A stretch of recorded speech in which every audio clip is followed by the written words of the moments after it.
Pag may mga Chinese, binibigyan niya ng babae na nanggagaling din sa inyo. Isang sindikato na may mga babaes dito, ang daming mga girls. Mismong tatay nga ninyo, sinabi, my son Paulo is a gangster. Problem is, itim ang mundo ni VP Sara. Huwag naman po sana maging asal bata ang Vice Presidente. Magandang araw mga kaibigan. Nako, lalong natataranta at kitang-kita ang panggagalaite ng mga alipores ni Duterte. Abay VP Sara, may matindi na naman na ginawa na paninira sa ating Pangulong Marcos. At yung bugaw na binugbog ni Pulong, pakawala daw ng mga Marcos. Ayon sa mga alipores ng mga Duterte. Alam niyo po ba, matapos ang kaliwat kanang pagtatanggol ng mga alipores ni Duterte kay Pulong at Sara, abay kalat ngayon at trending sa social media itong bugaw na binugbog niya. Panoorin muna natin to mga kaibigan ha. Saglit lang naman. Eto. Dahil ang lahat ng revelasyon niya dito ay may connect sa mga binunyag ng dating senador kung ano talaga ang tunay na kulay ng mga Duterte. Pero bagong lahat, pakilike muna ang ating video, pakishare na din po at subscribe na po kayo sa ating channel. Maraming salamat. Eto po ha, panoorin muna natin to. Ikaw ay isang bugaw. Gaano kadalas umorder ng mga babae si Pulong? At kung may requirement ba siya sa isang babae at na ino-order? Paminsan lang naman na 4 times pa siya kumuha sa akin. Kapag tumawag lang yung business partner niya, doon ko lang siya makikita at makakausap, then mapabibigyan. Okay. Ibig sabihin mo si Pulong, sa kanya lang ba ang babaeng yun?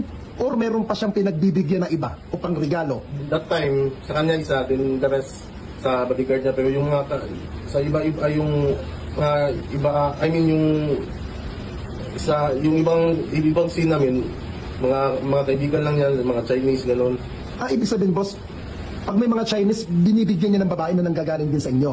Parang gano'n. Opo, okay. Tanong ko sir, Ayun mga kaibigan, no? Linaw, no, ng revelasyon ni Kuya dito. Dahil matagal na mga kaibigan na sinasabi ni Senador Trillanes na talagang etong si Pulong maraming tropa o sinasabi na kasali sa mafia ng mga Chinese triads. Itong si Pulong, 'di ba? Nagkaroon na ng issue yan dati pa, way back 2017, 2018. Pero anong nangyari? Wala. Syempre, pangulo ba naman yung tatay mo eh. Pero ito man nakakapagtaka mga kaibigan. Itong mga susunod na sasabihin ni Kuya. Bakit hindi sa Davao Police isinampa ang reklamo? Bakit sa DOJ? Kasi, di ba, alam naman natin lahat na yung Davao, hawak, hindi naman sa hawak, na sa kanila yung then that time, hopeless ako eh, so yung ano ko lang, kaya sa DOJ na lang ako lumapit. Opo. Kaya kasi kung sa Davao ko lumapit, baka mamali yung tao na malapitan ko ba. Okay. Almost 2 hours na ako binugbog doon. Buti na lang may CCTV din yun. Pero nakita niya yung CCTV kaya medyo naputol yung CCTV. Opo. Nung time na binugbog po kayo na sinasabi nyo, pinatanggal niya ba yung CCTV? Nung nasa baba na kami, yung parang napansin niya na may CCTV, yun pina-off niya. Opo. Pero after that, 2 hours niya ako binugbog eh. Opo. Paano po kumalat? Sino pong naglabas po nun? Yun nga yung hindi ko na alam eh. Ayan mga kaibigan, buti na lang talaga, no? Matapang din itong si Kuya, no? Tama yung ginawa mo. Nagpalamig ka muna, nag-isip kung anong dapat gawin. Isipin nyo na lang kung walang lumabas na ebidensya. Libre na, no, mga kababayan. Pero again, no, hindi natin tinotolerate yung gawain nitong manong bugaw na to. Syempre, bahala ng batas para sa kanya. Pero ang pinag-uusapan natin dito kasi, yung mga kabalbalan na ginawa ni Pulong. Kaya nga mga kaibigan matindi ang panawagan ngayon ng karamihan na dapat tanggalin sa pwesto itong si Pulong. Abay mantakin nyo, public servant yan ha. Pinapasahod ng gobyerno, sahod galing sa mga tax natin, ng taong bayan. Tapos, malalaman natin, parokyano pala ng ganitong kabalbalan. Nakontindi, no? Tapos ipagtatanggol pa ng kanilang mga kultong supporter, no? Tapos eto matindi mga kaibigan. Yan, Anong sabi ni Digong? My son Paulo is a gangster. Tatay mo na, hoy, nagsabi, gangster ka daw. Hindi yan joke balita yan. Kaya eto mga kaibigan, matindi rin tong birada ni attorney dito 'di ba? Syempre, ang dami na namang pinagsasabi ni Sara, ay yung mga alipores nila, abay talagang nililihis yung totoong issue. Tapos ginagawa pang tanga yung mga supporter nila, pinapaniwala na ang lahat ng ito ay pamumulitika lang ng ating Pangulong Marcos. Na, ginawa ito eh. Walang denial. Itong si Congressman Pulong. Sinabi pa niya, kung di ako nagkakamali, o nakita niyo na yung video, bahala na kayo kung iboboto pa siya, parang something to that effect. So wala siyang pag-deny, no? At wala siyang dineny na ginawa niya. Ang sabi lang niya, matagal na yan, so nakita niyo na yung video, so bahala na kayo. Di ba, parang ganun eh. At ang nakakataka kasi, sa akin kasi parang napapanood sa movie. Alam mo yun, yung parang maraming girls, Wow. easy for them to get girls. Tapos, ganoon ang asta na kayang manakot. Parang movie siya. Diba? Parang movie ng isang sindikato. Diba? Parang isang sindikato na the usual na nakikita natin sa movie. Nangyayari pala talaga siya. Akala natin sa movies lang na may mga babaes dito, ang daming mga girls, diba? Tapos yung, hindi ko alam kung anong mga tinitake nila doon. No? Diba?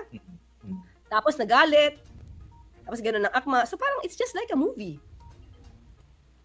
O, di ba mga kaibigan? Gangster di ba? Mafyang-mafya. Malasindikato yung galawan. At syempre, hindi na tayo magtataka niyan. Mismong tatay nga ninyo, sinabi, my son, Paulo, is a gangster. Syempre, tatay mo yan, kilalang kilala ka.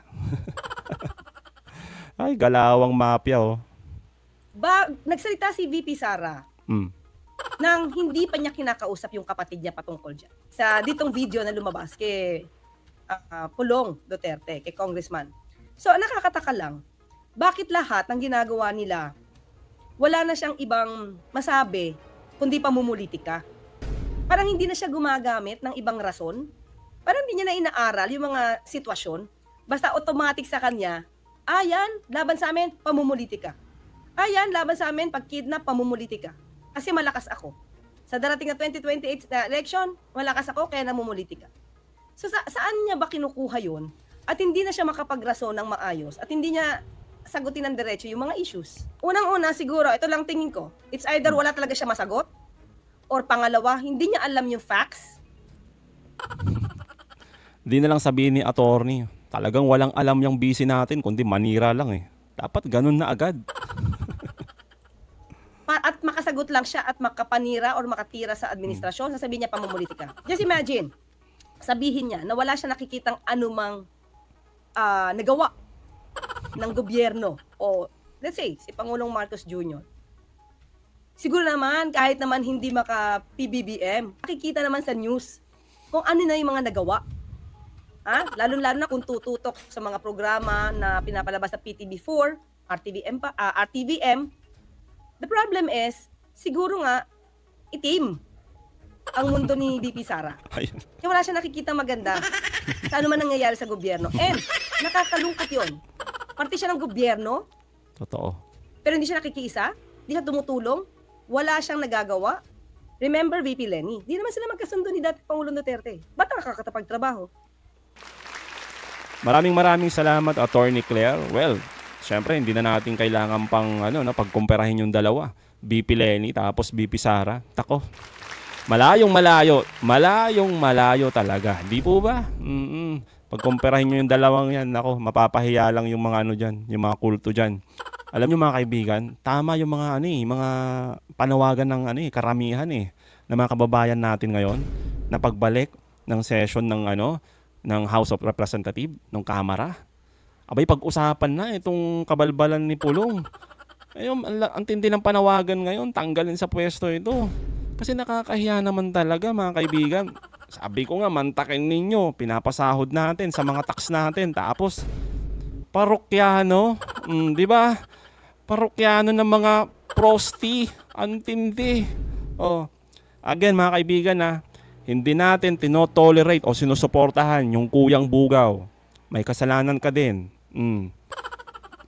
Bahala na sa'yong batas. Tulad nga ng sabi natin, sila na bahala sa'yo. Pero ito matindi mga kaibigan. Hindi nagsasawa itong si Sara Duterte ng kakabira ng paninira sa ating Pangulo. Kaya naman siyempre tayo din, mga kaibigan, di ba? Hindi tayo din titigil. Kasi tulad na sinasabi ng ibang kababayan natin, hayaan nyo na yan, huwag nyo nang pansinin si VP Sara. Hindi ho. Hindi pwede. Alam nyo kung bakit? Kapag tumigil tayo, no, sa mga paninira niya at hindi tayo sasagot, namamagnify kasi, mga kaibigan, yung narrative nila. Tulad niyan, si Pangulong Marcos yung di umano'y namumulitika, naninira sa mga Duterte. Kung walang Attorney Claire o yung mga iba pa, no, na tulad natin na sumasagot sa mga paninira, no, ng kabilang kubol, no? 'Di ba? Syempre, mga kaibigan, yan na naman yung tatanim sa kokote ng ating mga kababayan. Lalong-lalo na yung mga hindi naman talaga masyadong nanonood ng mga balita or aware sa kung ano man nangyayari sa mundo ng politika. Eh kung ito yung lagi lang napapanood, yung boses lang ni Sara, at yung mga alipores nila, wala na, mga kaibigan. Mauulit lang. Kaya eto, tingnan nyo yung bago na naman na paninira ni Sara Duterte, panoorin po ninyo. Po kay Vice President Sara doon sa Buaga, sinabi niya na posible daw yung bentahan ng 20 pesos na bigas. Pero ayaw niyang ibahagi kung paano gagawin yung pagbebenta ng 20 pesos na kada kilo ng bigas. Kasi ayaw niyang tulungan si Pangulong Marcos. Ano pong reaction dito ng Malacanang? Lumalabas po kasi kung ano po ba talaga ang anyo ng ating Vice Presidente.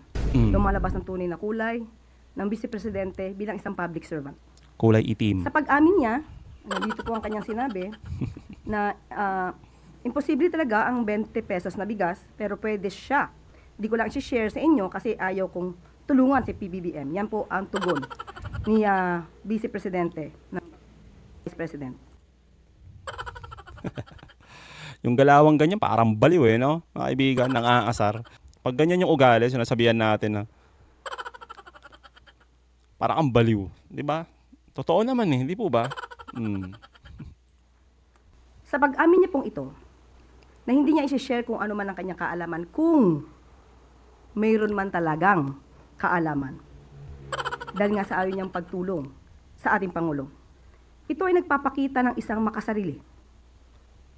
Tandaan po natin, kung ano man po ang kaalaman na mayroon kayo, para sa taong bayan, ito po dapat ay agad-agad na isinasagawa at hindi po dapat ito tina-timing. Hindi ba na po naiisip ng Vice Presidente ang kapakanan ng taong bayan, lalo na po yung iba ay nahihirapang bumili ng bigas kahit na nga po mababa ang presyo ng bigas. Tandaan po natin, ang paglilingkod sa bayan ay hindi isang laro. Ang gobyerno, ang bansa ay hindi isang malaking playground. Huwag naman po sana maging asal bata ang Vice Presidente. Ay nako, iba talaga ang galawan. Ay nako, ang dilim talaga ng pag-uugali. Ang dilim ng pag-iisip kung ganyan, mga kaibigan, no. Meron kang kaalaman tapos ayaw mong i-share dahil kay Pangulong Marcos, 'di ba? Ang tindi, akala ko ba iniisip mo? Akala ko ba iniisip mo ang taong bayan? Kami. O bakit ayaw mong i-share yung nalalaman mo? O ayaw mo dahil lang kay Pangulong Marcos? O anong tawag diyan? Namumuliti ka. Ikaw yung namumuliti ka, di ba? Eto na lang. Tulad ng mga sinasabi ng kababayan natin, no, na marami sa ating mga kababayan na dapat nang tanggalin sa pwesto itong si Pulong, no? Pagbalik ng session ng Kamara. Ano sa tingin niyo, mga kababayan? Dapat na bang sibakin sa pwesto itong si Pulong? Tapos itong si Sara Duterte ma-impeach na at tuluyan ng mawala sa pwesto itong mga Duterte. Ano sa tingin niyo, mga kababayan? Okay? So ano masasabi nyo patungkol dito? Comment down below. Again, mga kaibigan, huwag niyong kalimutan i-like at i-share itong mga video. Hanggang sa muli, kita-kita ulit tayo, mga kaibigan.